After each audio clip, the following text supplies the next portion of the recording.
ساری رات social media کے اوپر گندگی اور غلاظتیں تو نہیں دیکھتا رہا؟ تیری جوانی گزری کہاں ہے؟ اگر کوئی جواب نہ ہوا تو پھر کیا جواب دے گا؟ اور وہ کتنا خوش نصیب ہوگا جو کہے گا مالک میری جوانی سجدوں میں گزری، میری جوانی قیام میں گزری، میری جوانی رکوع میں گزری۔ جوانوں اپنی زندگی کو مالک کی دہلیز پہ لے آؤ۔ جوانی وہی ہے جو مالک کی چوکھٹ پہ گزرے۔ اپنے دل کا تعلق جوڑو، عشق کرنا ہے تو پھر آمنہ کے لال سے کرو، محبت کا رشتہ ان سے جوڑو، تعلق کا ربط ان سے قائم کرو، جوانی کو دین کی راہ پہ ڈالو۔ اللہ اکبر۔ سنو میرے حضور کا فرمان، انا حبیب اللہ، میں اللہ کا حبیب ہوں۔ پھر فرمایا الشاب التائب حبیب اللہ، جو جوان جوانی میں توبہ کرے وہ بھی اللہ کا حبیب ہے۔ آؤ اللہ کے حبیب بن جاؤ۔ جب آپ اپنی ساری زندگی اللہ کے نام کر دیں گے تو پھر وہ پوری کائنات تمہارے نام کر دے گی۔ کی محمد سے وفا تو نے تو ہم تیرے ہیں، یہ جہاں چیز ہے کیا لوح و قلم تیرے ہیں۔ ارشاد فرمایا کہ اے ایمان والو، اللہ کی حضور سارے توبہ کرو۔ توبہ کرنے کا حکم اس آیت میں سب کو دیا گیا ہے۔ توبوا الی اللہ جمیعا، اے ایمان والو سب کے سب اللہ کے حضور توبہ کرو۔ علامہ اسماعیل حقی نے یہاں بڑی خوبصورت بات لکھی۔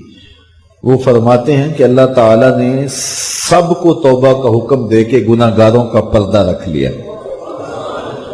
اگر صرف گناہ گاروں کو کہا جاتا کہ تم توبہ کرو اور ان پر واجب کر دی جاتی اور نیکوکاروں پر توبہ کرنے کا حکم نامہ نہ رکھا گیا ہوتا تو پھر گناہ گار توبہ کرتے تو وہ نمایاں ہوتے۔ تو یہاں نیکوکاروں کو کہا گیا ہے کہ تم بھی توبہ کرو، بدکاروں کو کہا گیا ہے تم بھی توبہ کرو۔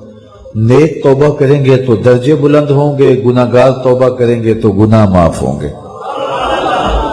اور رسول اللہ صلی اللہ علیہ وسلم نے کمال کرم فرمایا، حضور خود ایک دن میں 70 مرتبہ سے زیادہ استغفار کرتے تھے اور حضور نے اپنا عمل لوگوں کے لیے چھوڑا۔ تو اللہ تعالیٰ کی یہ کرم نوازی ہے، اس کی صفت ہے کہ وہ ستار ہے، وہ پردہ پوش ہے اور بندوں کو رسوا نہیں کرتا۔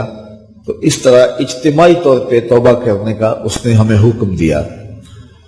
توبہ ما قبل کے سارے گناہوں کو مٹا دیتی ہے۔ رسول کریم صلی اللہ علیہ وآلہ وسلم نے ارشاد فرمایا التائب من الذنب کمن لا ذنب لہ، گناہ سے توبہ کرنے والا ایسا ہوتا ہے جس طرح اس نے گناہ کیا ہوا ہی نہیں ہے، اس کی زندگی پر کوئی گناہ ہے ہی نہیں۔ توبہ کرنے والا اس طرح گناہوں سے پاک ہو جاتا ہے جس طرح ابھی ماں کے پیٹ سے اس نے جنم لیا ہو۔ بلکہ فرمایا ہم ان کے گناہوں کو بدل کے نیکیوں میں تبدیل کر دیتے۔ تو جب گناہ بدل کے نیکیوں میں تبدیل ہوئے تو جتنا بڑا گناہ گار تھا اتنا بڑا نیکوکار ہو گیا، کیونکہ سارے کے سارے گناہ تبدیل ہو کے نیکیوں میں آ گئے۔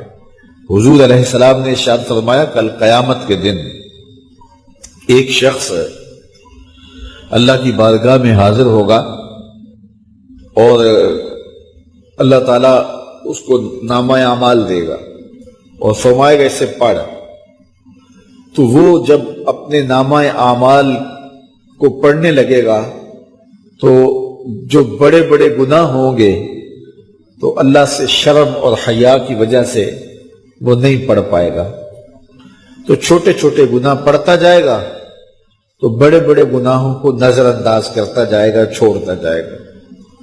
تو جب وہ سارے گناہ پڑھ لے گا تو اللہ تعالیٰ ارشاد فرمائے گا بندے یہ جو تو نے جتنے گناہ پڑھے ہیں نا میں نے سب کو بدل کے نیکیوں میں تبدیل کر دیا۔ تو وہ جھٹ بولے گا اے میرے رب ابھی تو بڑے بڑے گناہ رہتے ہیں، وہ تو میں نے ابھی پڑھے نہیں ہیں۔ فَضَحِكَ النَّبِيُّ حَتَّى بَدَتْ أَنْيَابُهُ، حضور اتنا مسکرائے کہ حضور کی داڑھیں نظر آنے لگی۔ کہ پہلے گناہ چھوڑتا جاتا تھا لیکن جب کہا کہ یہ تیرے بدل کے نیکیوں میں تبدیل کر دیے تو وہ کہتا مالک ابھی تو بڑے بڑے میرے گناہ رہتے ہیں، میرے تو ابھی بڑے بڑے گناہ رہتے ہیں۔ تو اللہ تعالیٰ گناہوں کو بدل کے نیکیوں میں تبدیل کرتا ہے تو جتنا بڑا گناہگار ہوا اتنا بڑا نیکوکار ہوا، اور یہ اللہ کے لیے کوئی مشکل نہیں ہے۔ وہ سارے گناہوں کو معاف کر دے، اس کے لیے کیا مشکل ہے؟ اگر سمندروں کی جھاگ سے بھی زیادہ گناہ ہے، رب کہتا ہے میری چوکھٹ پہ آؤ تو صحیح، دامن پھیلاؤ تو صحیح، میری دہلیز پہ آؤ تو صحیح، میں تمہارے سارے گناہ معاف کر دوں، بلکہ بدل کے نیکیوں میں تبدیل کر دوں۔